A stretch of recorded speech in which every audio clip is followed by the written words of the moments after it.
Ini jadi pertanyaan kan? Justru kita bertanya nih, di mana letak kerugiannya? Iya. Karena kan kita nggak pakai APBD gitu kan? Kita tidak menggunakan uang daerah, tidak juga menggunakan uang negara. Justru yang dirugikan itu adalah investor, Investor PT ya, Magna Beatum dalam hal ini. bukan Ini pemerintahan provinsi. bukan. Pemerintah Provinsi Sumatera Selatan itu tidak kehilangan apapun. Tanahnya masih milik Masih pemerintah utuh. provinsi. APBD-nya tidak tersentuh. Nah, ini kan jadi aneh juga Unik. perkara tipikornya ini kan. Iya, Kecuali kalau memang ada harta atau perekonomian negara yang memang betul dirugikan. Nah, ini pun yang harus menjadi kajian juga. Karena kan dari awal pembangunan pengelolaan aset ini 100% itu biayanya dari pengembang atau dari investor.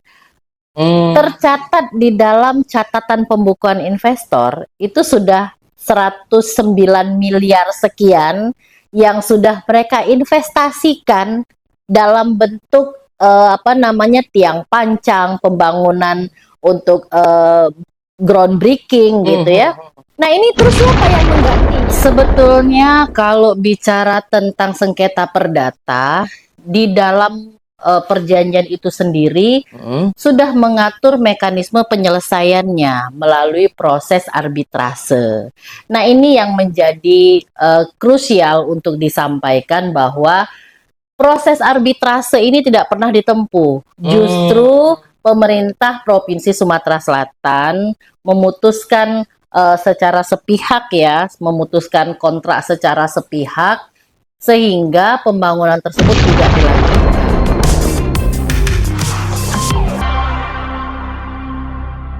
Assalamualaikum warahmatullahi wabarakatuh. Selamat malam. Berjumpa kembali bersama saya Dedi Irawan di Lentera Demokrasi.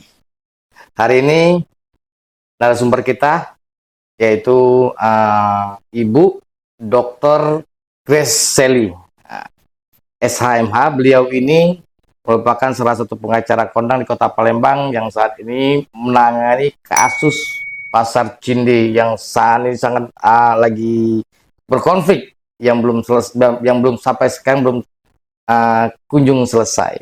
Selamat malam, Ibu. Selamat malam, Pak Dedi. Terima kasih atas kunjungannya dan atas waktunya untuk bisa berbincang-bincang di kantor saya. Iya. Ini kalau kita bicara masalah Pasar Cinde ini kayaknya sampai dari tahun 2017 ya. Belum sampai sekarang belum ada penyelesaian sampai sekarang, sampai saat ini kan.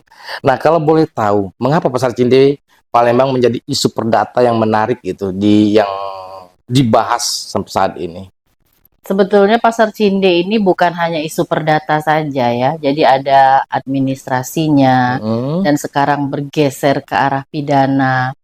Dan kalau kita mau menelisik lebih jauh antara pemerintah Provinsi Sumatera Selatan dengan pengembang atau investornya yaitu PT Magna Beatum itu sudah terikat dengan perjanjian. Perjanjian yang dibuat ini bukan perjanjian yang perjanjian yang tidak mempunyai implikasi hukum, tentu berimplikasi hukum. Yang pertama ada hak dan kewajiban. Sebetulnya niat yang dilakukan untuk pembangunan Pasar Cinde ini sangat modern dan sangat inovatif ya. Jadi kita tahu bahwa Pasar Cinde ini sudah sekian lama berdiri, tapi dengan kondisi yang menurut saya sangat tidak layak untuk dikatakan modern. Karena kita tahu Pasar Cinde sebetulnya adalah pasar tradisional.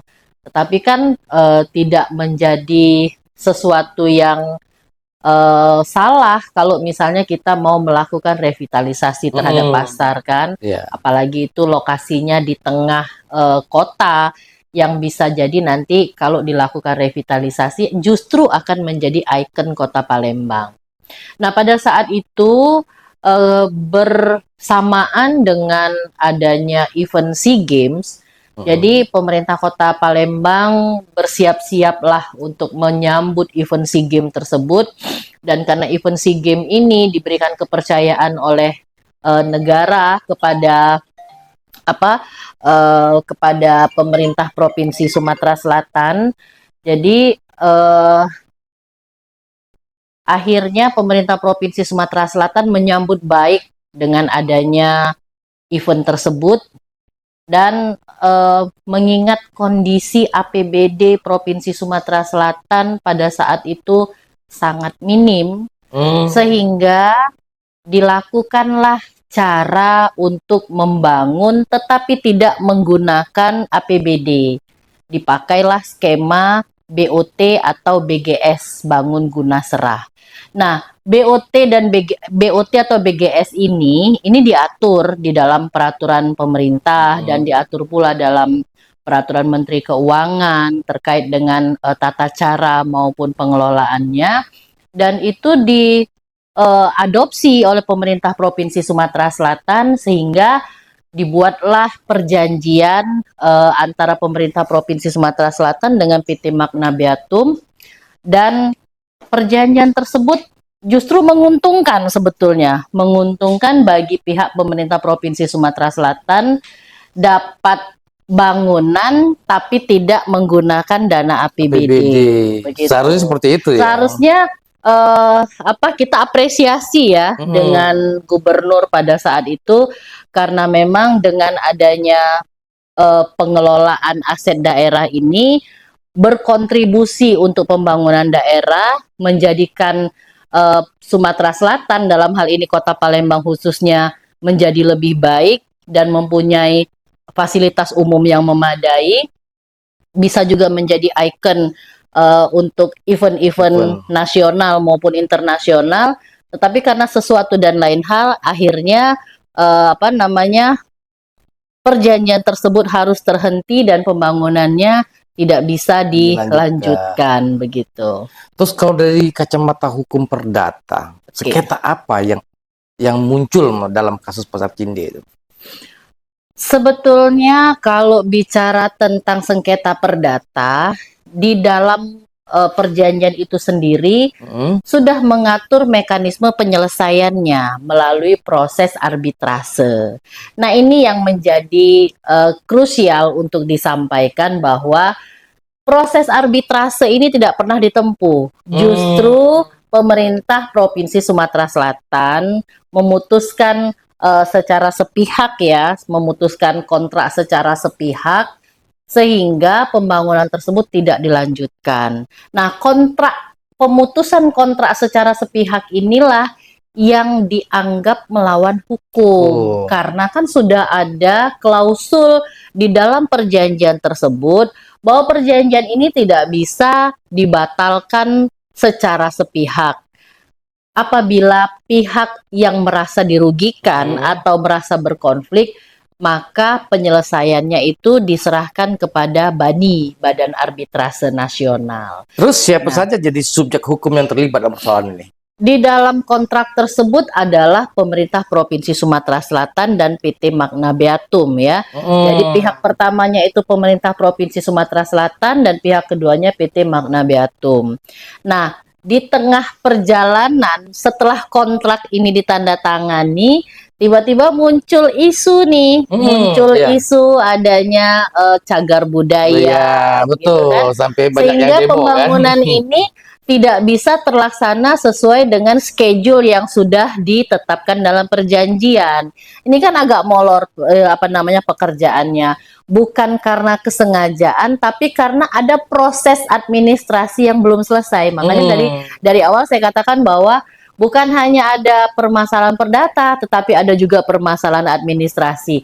Tiba-tiba muncul sengketa, isu terkait dengan cagar budaya, yang semula sebelum perjanjian tidak ada cagar budaya, setelah perjanjian ditandatangani muncul isu cagar budaya. Ada demo dari Zuriat Palembang dan lain sebagainya. Padahal kan kita tahu bahwa Pasar Cinde ini sudah berdiri sejak di bawah tahun 80-an ya, bahkan tahun 60-an ya. Nah, dengan adanya rentang waktu sekian lama itu, apa yang terjadi? Kenapa ini kalau memang mau dijadikan cagar budaya, Kenapa tidak dahulu-dahulunya? Betul, Kenapa betul. setelah ada perjanjian baru digagas tentang cagar budaya? Nah, di dalam peraturan terkait dengan pemanfaatan cagar budaya itu boleh dilakukan adaptasi, dilakukan revitalisasi, dan kajian terkait cagar budaya itu juga Bukan dihilangkan ya. bukan dihilangkan. Kita bisa contohkan itu di daerah Semarang ya. Hmm. Ada beberapa daerah yang katakanlah masuk dalam kategori cagar budaya itu justru dimanfaatkan sebagai tempat wisata, dilakukan adaptasi. Jadi ikon ya. Iya, betul. Apalagi kan bukan dihilangkan seperti kata Pak Denny tadi, justru diperbaiki dan dijadikan semacam tempat ini loh sejarah berdirinya Ya, Pasar jadi ikon Cinde ya. itu. Iya. Jadi dia punya Ciri satu khas. galeri, satu galeri yang nanti akan memuat sejarah berdirinya Pasar Cinde sampai dengan Pasar Cinde dilakukan revitalisasi begitu. Tapi ini kan inovasi ini tidak terlaksana sampai dengan selesai karena itu tadi ada pergantian kepemimpinan ya, sehingga dari pemimpin yang lama menggagas inovasi terkait dengan pembangunan Pasar Cinde tidak berlanjut sampai ke pemimpin selanjutnya begitu. Terus itu bagaimana status hukum Pasar Cinde dari sisi kepemilikan dan pengelolaan? Baik, Pasar Cinde itu dari sisi tanahnya atau lahannya itu terdaftar atas nama pemerintah Provinsi Sumatera Selatan dan sampai dengan saat ini sertifikat hak pakainya masih atas nama pemerintah Provinsi Sumatera Selatan dan masih terdaftar di dalam nomor induk barang inventaris ya, dan itu sudah dikemukakan bahwa sampai dengan saat ini belum ada peralihan kepemilikannya dari pemerintah Provinsi Sumatera Selatan kepada pihak lain. Tapi bangunan Pasar Cinde ini milik pemerintah provinsi. Jadi unik kan? Ada dua pemerintahan di sana, yang satu menguasai lahannya, yang satu memiliki bangunannya. Nah, karena tadi balik ke perjanjian bahwa di dalam perjanjian itu PT Magna Beatum sebagai investor, dia mendapatkan lahan dalam keadaan kosong. Sehingga untuk mendapatkan lahan dalam keadaan kosong ini menjadi domain pemerintah Kota Palembang untuk melakukan pengosongannya. Bagaimana pengosongannya? Dilakukan dengan cara penghapusan aset. Artinya asetnya bukan dihapus, dihilangkan, bukan. Bangunannya tetap dilakukan pembongkaran setelah dilakukan kajian dan kemudian dilakukan taksiran, kemudian dilakukan pelelangan untuk melakukan pembongkarannya. Dan hasil pembongkaran tersebut tetap dimasukkan ke kas daerah. Nanti setelah bangunan Pasar Cinde ini berdiri, Kota Palembang akan mendapatkan bagi hasil istilahnya itu ya. Sehingga yang tadinya pendapatannya itu mungkin per tahun hanya 2 miliar, dengan adanya Pasar Cinde yang sudah bermetamorfosis menjadi bangunan yang ikonik, bisa mendapatkan keuntungan antara 20 sampai dengan 22 miliar. Itu kajian yang dilakukan oleh KJPP. Untuk peningkatan PAD Palembang justru untuk meningkatkan PAD Palembang. Tetapi kan pembangunan ini harus terhenti karena proses administrasi dan adanya perkara pidana yang sedang diperiksa di bakal dilanjutkan proses pengadilan ke depan. Kalau masalah dilanjutkan, ini kan domainnya adalah domain kebijakan ya. Karena ini kembali lagi kepada stakeholdernya.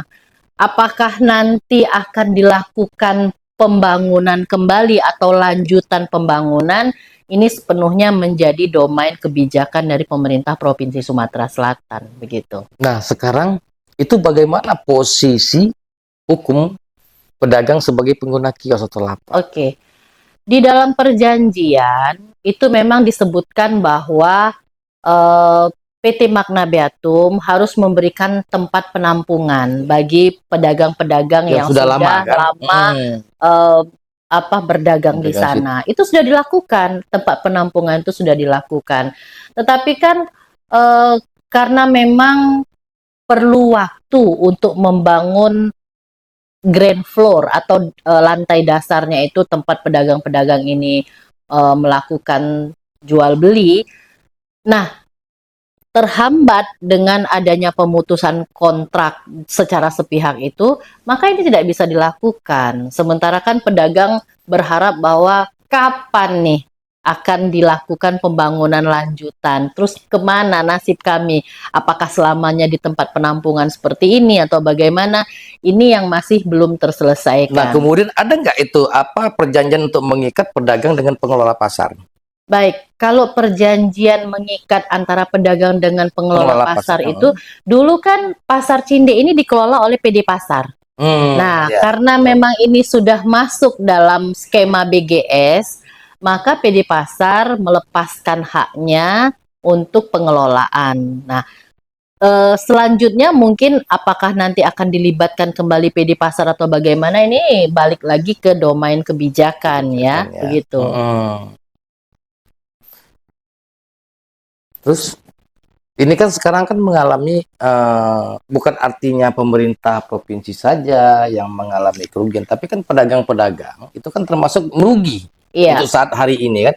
Itu apa akibat hukum jika isi perjanjian yang merugikan salah satu pihak? Implikasinya ini kan luas ya. Kalau yang tadi ada pemerintah provinsi dengan PT Magna Beatum, tetapi meluas kepada pedagang yang terkena dampak langsung dari pembangunan yang tidak selesai itu. Maka terhadap pedagang yang terkena dampak langsung ini, sebetulnya ini menjadi tanggung jawab dari pemerintah provinsi ya. Bagaimana mereka harus menyediakan tempat yang layak untuk para pedagang ini, atau setidak-tidaknya pedagang ini akan diarahkan ke mana begitu kan, supaya tempat mereka melakukan jual beli tidak terganggu, perekonomian mereka juga tidak terganggu. Nah, ini justru sebetulnya menjadi tanggung jawab sosial dan tanggung jawab administrasi dari pemerintah Provinsi Sumatera Selatan untuk menindaklanjuti ke depannya bagaimana nasib pedagang. Beda kalau seandainya kemarin itu perjanjian ini tidak dihentikan, maka yang akan melakukan pembangunan secara real dan penyelesaian bangunan itu secara tepat waktu seharusnya PT Magna Beatum. Dengan adanya pemutusan kontrak ini, maka PT Magna Beatum tidak punya kewenangan apapun untuk melakukan pembangunan, untuk melakukan recovery terhadap pedagang-pedagang tersebut. Istilahnya begini ya, suatu pekerjaan yang tadinya itu diberikan oleh si pemberi pekerjaan ini, begitu diputus maka segala sesuatunya itu adalah menjadi tanggung jawab dari pemberi kerja, begitu. Itu dari sisi hukumnya, dari sisi hukum perdata ya. Tapi apakah nanti pemerintah Provinsi Sumatera Selatan akan melakukan pengelolaan aset daerah ini melalui skema BOT atau BGS lanjutan, ini yang perlu kita pertanyakan juga. Ya, artinya pedagang ini tidak bisa ya, kasus Pasar Cinde ini tidak bisa dikategorikan one prestasi ya. One prestasi itu adalah antara pemerintah Provinsi Sumatera Selatan dengan PT Magna Beatum, karena tidak melibatkan masyarakat atau tidak melibatkan pedagangnya, begitu. Artinya masyarakat tidak bisa ya. Tidak bisa. Nah, ini ya, karena kan ya, ini kan sekarang kan masyarakat itu kan dengan adanya tidak selesainya bangun Cinde itu, akhirnya masyarakat ini kan pedagang itu kan merasa tidak mempunyai kepastian hukum yang pasti. Hukum itu. Terus gugatan mana yang lebih tepat digunakan oleh pedagang? Kalau saya melihatnya begini ya, pedagang dalam hal ini adalah masyarakat. Maka negara harus hadir memberikan kesejahteraan bagi masyarakat. Bisa saja masyarakat mengajukan gugatan kepada pemerintah Provinsi Sumatera Selatan atau ke pemerintah Kota Palembang. Ini bagaimana nih kelangsungan nasib dari para pedagang ini? Kira-kira kebijakan Pemda itu bisa nggak digugat oleh masyarakat? secara perdata? Kalau kebijakan Pemda atau kebijakan pemerintah itu kan sifatnya basicing ya. Iya. Apabila masyarakat terkena dampak langsung dari basicing yang dikeluarkan oleh pemerintah itu seharusnya bisa. Dalam tataran teori ilmu hukum ya, khususnya administrasi negara, apabila suatu keputusan dikeluarkan oleh pejabat tata usaha negara dan mempunyai dampak langsung terhadap masyarakat, maka masyarakat itu boleh melakukan uji atau gugatan terhadap keputusan tersebut. Itu ya. Terus ini bagaimana hubungan hukum antara Pemda dan pengembang pasar Cindi untuk saat ini? Sampai dengan saat ini karena sudah terputus kontraknya, maka Selesai, tidak ada hubungan hukum lagi begitu. Iya, tidak ada hubungan hukum lagi begitu. Jadi tinggal proses ini aja yang sekarang berlanjut Iya, ya. betul.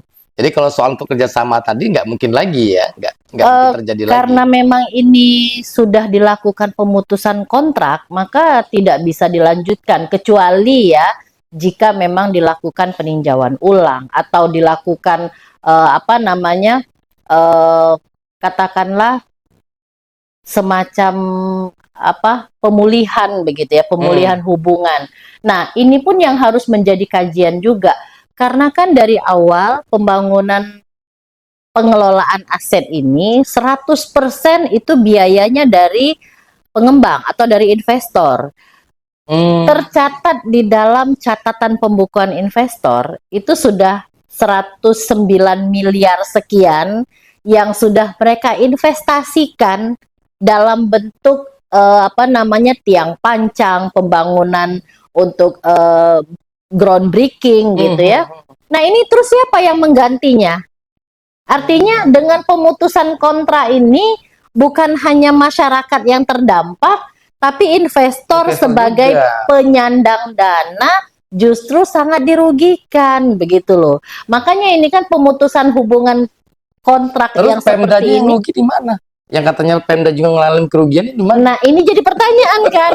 Justru kita bertanya nih, di mana letak kerugiannya? Karena kan kita nggak pakai APBD gitu kan. Kita tidak menggunakan uang daerah, tidak juga menggunakan uang negara. Justru yang dirugikan itu adalah investor PT Magna Beatum dalam hal ini. Bukan pemerintahan provinsi. Bukan. Pemerintah Provinsi Sumatera Selatan itu tidak kehilangan apapun. Tanahnya masih milik pemerintah provinsi. Terus APBD-nya tidak tersentuh. Kalau terkait dengan pembongkaran pasar itu memang memenuhi unsur dari perjanjian. Nah, ini kan jadi aneh juga perkara tipikornya ini kan, kecuali kalau memang ada korupsi harta atau perekonomian negara yang memang betul dirugikan gitu ya. Dalam hal ini kan tidak ada. Justru ini baru asumsi jika nanti ya. Kalau pakai jika nanti ini kan ini belum menjadi actual loss. Sedangkan dalam putusan Mahkamah Konstitusi kerugian negara itu harus nyata dan pasti. Betul. Sehingga perhitungannya tidak salah gitu. Nah, sementara di dalam perkara ini kan saya bagi 3 periode lah katakanlah. Periode awal ini terkait dengan pengadaan barang dan jasanya. Pengadaan barang dan jasa dalam hal ini sama sekali tidak menyentuh uang daerah, tidak menyentuh APBD, ya. APBD. Selesai. Terlepas nanti siapapun pemenangnya, apakah PT Magna Beatum ataupun perusahaan lainnya, katakanlah di belakang hari diketahui ini tidak layak. Harusnya diselesaikan dulu di lembaga KPPU, Komisi Penyelesaian Persaingan Usaha. Nah, fase-fase ini tidak dilalui semua. Kita balik lagi ke fase kedua terkait dengan adanya cagar budaya. Cagar budaya setelah dilakukan penelitian, kajian, dan rekomendasi dari tim cagar budaya, tidak ada permasalahan. Bisa dilakukan pembangunan, boleh dilakukan pemanfaatan dengan cara adaptasi dan dengan cara revitalisasi. Apa yang jadi masalah? Tidak ada permasalahan. Nah, dilanjutkan. Dilanjutkan. Ini ada fase pemutusan hubungan kontrak loh. Fase pemutusan hubungan kontrak ini kalau kita memang mau tunduk, karena yang namanya kontrak itu berdasarkan pasal 1320 BW itu menjadi undang-undang bagi para pihak, sehingga harus tunduk, pihak satu, pihak kedua harus tunduk. Di dalam perjanjian tersebut sudah mengatur penyelesaiannya melalui proses arbitrase. Tidak dilaksanakan. Tiba-tiba naiklah perkara ini menjadi tindak pidana korupsi. Sehingga kan ini harus runtut ya. Pada tempus yang mana ada uang negara hilang, pada tempus yang mana perbuatan melawan hukum dengan tujuan untuk merugikan keuangan negara ini terjadi. Masa iya orang kerja ini dari awal saya berniat untuk merugikan keuangan negara? Kan nggak mungkin kan ya. Betul, betul. Justru yang ada adalah sudah terungkap dari sejak awal pembangunan ini tidak menggunakan uang negara, tetapi negara mendapatkan pembangunan atau bangunan yang mempunyai representasi untuk periode masa depan sekaligus menjadi ikonik begitu ya. Tapi itu tadi karena memang ada niat baik ini tidak selalu berakhir baik, malah berujung ke pidana begitu. Kalau boleh tahu nih, Iya, sidang kemarin sudah berjalan nih. iya. Tantangan apa yang paling sering muncul di pengadilan? Kalau bicara tantangan ini kan ini ini ngulik-ngulik dapurnya advokat. Kalau tantangan itu sangat banyak ya. Pertama, tantangan terkait dengan pembuktian. Karena sekarang ini kan, kalau dulu kita menggunakan KUHP dan KUHAP yang lama, kita berpedoman alat bukti itu ada 5.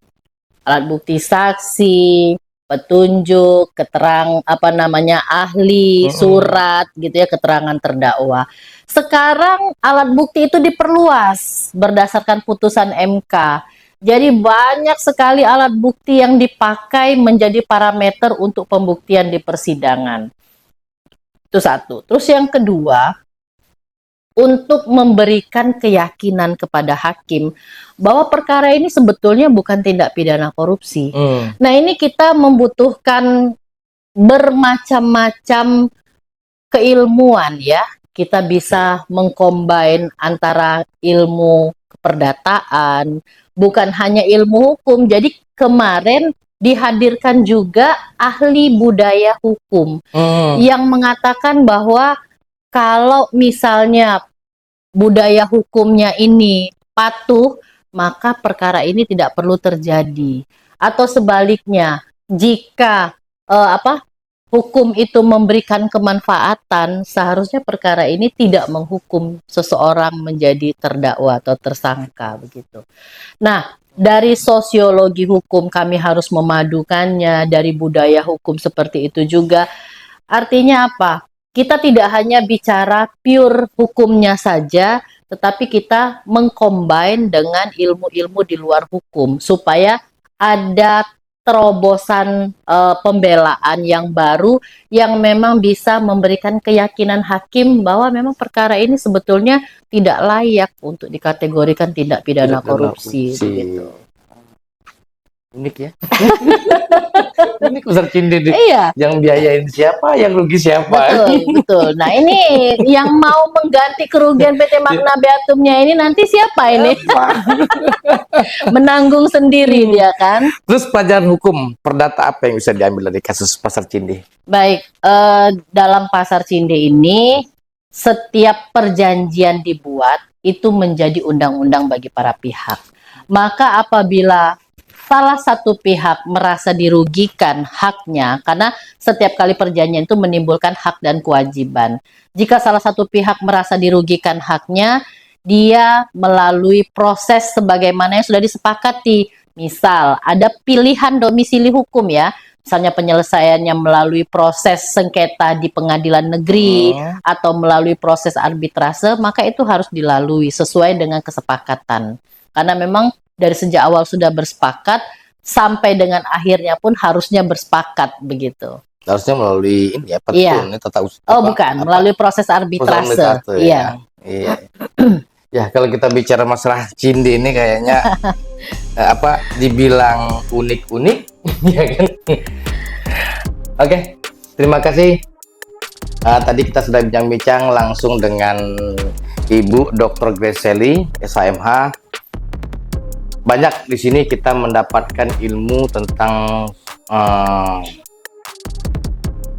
masalah hukum perdata, yang tentunya hukum perdata ini kalau kita kaji lebih dalam tentu tidak akan pernah habis-habisnya, Bu ya. Ya. Nah, bersama saya Dedi Irawan, tetap di Lentera Demokrasi.